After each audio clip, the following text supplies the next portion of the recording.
Diabetes রোগীরা ডিমের কুসুম খেতে পারবে নাকি, বা ডিম খেলে সেটা কুসুম ছাড়া খেতে হবে নাকি, এই বিষয়টি নিয়েও অনেকের মধ্যে দ্বিধা দ্বন্দ্বের কোনো শেষ নেই। আসলে কুসুমকে আমরা কেন জানি না নিজের শত্রু হিসাবে মনে করি, বা যে কোনো সমস্যার সমাধান হচ্ছে ডিমের কুসুম বাদ দিয়ে দাও, এই ধারণাটি থেকে বের হয়ে আসতে হবে।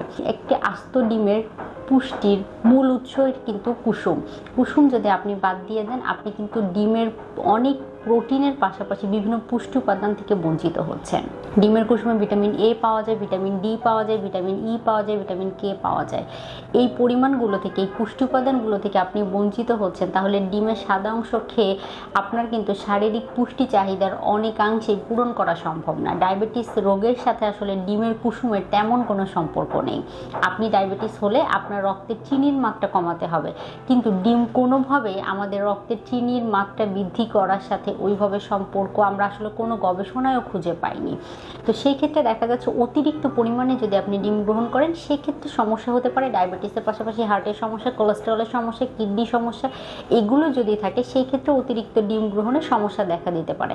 কিন্তু শুধুমাত্র যদি আপনার ডায়াবেটিস থাকে, অন্যান্য কোনো অন্য ধরনের কোনো রোগ না থাকে, আপনি প্রতিদিন একটি আস্ত ডিম কুসুম সহ গ্রহণ করবেন, কোনো শারীরিক জটিলতা হবে না, পাশাপাশি সেটি আপনাকে আরও বেশি উপকারিতা দিতে সাহায্য করবে। ধন্যবাদ।